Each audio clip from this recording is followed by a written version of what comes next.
Selamat pagi para netizen dimanapun kita berada, salam inspirasi bagi kita semua. Menarik begitu elektabilitas Anies Waswedan atau Amin ini melonjak begitu kan ya.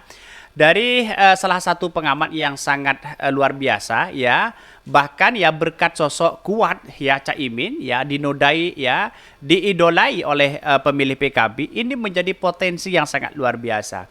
Dari kalangan Pak Prabowo di koalisi Pak Prabowo saja begitu kan 14% di situ begitu kehilangan suara PKB, suara NU di situ. Di Ganjar juga kehilangan seperti itu 14% begitu. Artinya apa? Artinya potensi kemenangan Anies Baswedan itu sudah di depan mata. Anies Caimin sudah di depan mata begitu kan. Melihat realitas dan perkembangannya kita saja buktikan bahwa dengan data-data yang ada di Jawa Timur saja 54% ya warga Nahdliyin itu mendukung Anies Caimin. Itu sudah jelas di situ begitu. Artinya apa? Artinya menurut data yang akurat ini bisa saja kemenangan Anies Caimin ini mutlak di Jawa Timur begitu, apalagi di Jawa Tengah karena NU kultural itu banyak yang mendukung Anies Baswedan hari ini ya. Kalau struktural ya mungkin ya netral atau apa begitu. Tapi yang jelas ini adalah bagaimana untuk ya mengambil alih ya atau ingin simpati terhadap suara-suara NU begitu kan, maka kemudian Anies Caimin ini menjadi kekuatan terbesar di Jawa Timur apalagi di Jawa Tengah begitu. Dan bahkan ini dikatakan elektabilitas Amin melonjak pengamat itu berkat sosok kuat Caimin yang diidolai ya pemilih PKB. Bahkan ini, saya setiap pemilu memilih caleg dari PKB. Ya oke, tidak menjadi masalah. Kalau ya pilihan capres terserah mau pilih yang mana begitu kan ya. Semakin sulit diprediksi pemilu sekarang ini. Seru nih ya selama tidak menekan ya memakan korban jiwa ya. Tapi jujurlah ya militansi dan euforia ya jauh berbeda dengan 2019. Publik udah pinter dan trauma, capek-capek dukung ujung-ujungnya gabung juga. Makanya slow way, bahkan bodoh amat sih katanya begitu. Ini komentar-komentar netizen begitu. Artinya apa? Artinya selama ini keinginan masyarakat yang menginginkan perubahan Anies Caimin. Walaupun Prabowo dengan Ganjar ya, disatukan mereka dalam surveinya memang teratas begitu kan. Saya kira akan kalah mereka. Kenapa? Karena saya melihat betul di masyarakat banyak yang menginginkan Anies Caimin begitu kan. Di satu sisi adalah kultural para kiai kampung begitu kan ya. Masyarakat kampung banyak yang menanyakan bahwa wah Anies Caimin ini insya Allah akan menang bergandengan tangan. Perubahan kepada bangsa ini semakin luas begitu kan. Semakin sejahtera. Kira-kira seperti itu begitu kan ya. Ini temuan yang dari bawah begitu. Bahkan di satu sisi mantap Amin ya bismillah gaspol ya aman iya Amin itu mantap insya Allah jadi Pak katanya begitu ya. Bahkan di satu sisi ada yang mengatakan alhamdulillah semangat ya Caimin semangat katanya begitu ya. Ini luar biasa ya komentar-komentar netizen begitu. Bila pasangan ini sudah tepat makanya sendirinya ya maka dengan sendirinya dukungan akan mengalir cerdas ya pelan tapi pasti slow tapi ya kena begitu. Gus Muhaimin ya satukan warga Nahdliyin insya Allah di situ begitu ya. Kalau diberi amanah apa sih yang tidak bisa terjadi di era Anies Baswedan? Saya yakin dan saya yakinnya itu begitu. Karena di satu sisi melihat bahwa perubahan ini sangat menjadi potensial kepada kita begitu. Dampaknya begitu. Walaupun Anies Baswedan ya punya segudang gagasan di situ kan ada satu yang kemudian tidak suka, ada yang suka di situ begitu. Tapi yang jelas visi perubahan ini kan mengarah kepada kita bahwa kesejahteraan masyarakat itu paling penting begitu kan. Itu jalan utamanya. Makalah di situ berikanlah kesempatan kepada Anies Baswedan. Kalau sesuai dengan kenyataan maka dipilih lagi. Kalau tidak sesuai dengan kenyataan maka jangan dipilih lagi. Kan begitu logikanya begitu. Ini kesempatan emas loh untuk Anies Baswedan dan para masyarakat Indonesia begitu kan untuk memilih Anies Caimin ini begitu. Dan bahkan banyak sekali komentar-komentar dari netizen ya dan elektabilitas ini menunjukkan bahwa ada trah kemenangan atau tren kemenangan di situ begitu.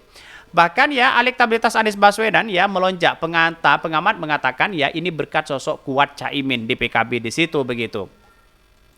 Bahkan ya dikatakan di sini ya peningkatan elektabilitas Anies Baswedan dari hasil survei Political Research and Consulting PRC menunjukkan bahwa aspirasi basis ya pemilih loyal Partai Kebangkitan Bangsa PKB sangat kuat dengan tampilan Muhaimin Iskandar yang sebagai calon wakil presiden cawapres pendampingi Anies Baswedan. Maka di satu sisi Ahmad Khairul Umam, pengamat politik yang juga direktur eksekutif Indo Strategis yang menjelaskan bahwa peningkatan Elektabilitas Anies 14% ya, di April 2023 menjadi 18,3%. Bahkan ya tidak lepas dari ya kuatnya sosok Ketua Umum ya Kebangkitan Bangsa PKB Abdul Muhaimin Iskandar yang diikuti oleh aspirasi basis pemilih oleh loyal PKB. Bahkan di satu sisi hasil survei PRC mengindikasikan kuat aspirasi basis pemilih loyal PKB dan tampilnya Caimin sebagai bakal capres, ujarnya begitu ya. Bahkan menurut Umam pada saat yang sama perubahan cepat arah ya katanya. Bahkan koalisi PKB juga telah diantisipasi oleh mesin politiknya untuk mensosialisasikan pasangan bakal capres-cawapres Anies Caimin yang pendeklarasian pasca deklarasi pada 2 September 2023. Itu naik begitu drastisnya di situ begitu. Artinya apa? Artinya kemenangan Anies Baswedan begitu kan dengan data yang ada itu berapa juta begitu kan ya. Sekarang sudah merilis ada big data begitu 39 juta begitu. Artinya ini kan masih sepekan begitu. Bagaimana kalau 1 bulan, 3 bulan begitu setelah pendaftaran DKPU ini akan semakin mantap Anies Caimin ini begitu kan ya. Walaupun sekarang digadang-gadang menjadi Pak Ganjar mau digabungkan dengan Pak Prabowo begitu kan. Berdasarkan hasil survei Political Research and Consulting begitu kan ya mengatakan bahwa 1.200 responden bahwa ya elektabilitas Anies Baswedan naik sekitar 4% dari 14% ya, dari 14%. Bahkan pada April 2003 meningkat menjadi 18,3% ya pada September. Selain itu sekitar 33,7% pemilih Jawa Timur menyatakan ya masih mungkin berubah pilihannya terhadap bakal capres. Tak hanya elektabilitas hasil survei PRC yang menunjukkan bahwa popularitas Anies Baswedan di Jatim naik ya 80,4%, padahal di April 2003 menjadi 80,% ya. Pada September 2023 lagi-lagi peningkatan ini hanya terjadi dalam waktu 7 hari setelah deklarasi Anies Caimin ya. Ini lihat saja hasil surveinya mereka begitu kan. Tetapi saya lihat bahwa kemungkinan besar di Jawa Timur terus secara pasti ada kemenangan Anies Baswedan, di Jawa Tengah ada kemenangan Anies Baswedan begitu ya. Terus kemudian di Jawa Barat ini yang menjadi potensial begitu. Di Jawa Barat ternyata hasil survei internal ternyata Anies Caimin ini kuat di situ begitu. Ya yang kuat Anies Caimin ini ada di Jawa Timur, ada di Jawa Tengah, ada di Jawa Barat, ada di Banten, ada yang ada di Jakarta. Ini 5 daerah ini kuat sekali di situ begitu. Kalau dikalkulasi ya sekitar kalau di Jawa Timur menang 20 juta begitu kan ya, atau setidaknya mutlak di situ begitu kan ya.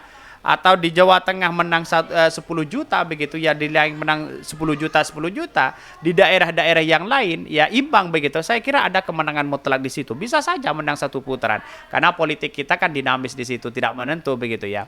Oke ya, mungkin itu yang kami sampaikan. Tonton terus channel Ho dari Podcast Rakyat ini karena ada berita-berita menarik dan viral setiap harinya. Salam para netizen, salam inspirasi bagi kita semua. Jangan lupa di-subscribe channel YouTube Ho dari Podcast Rakyat ini.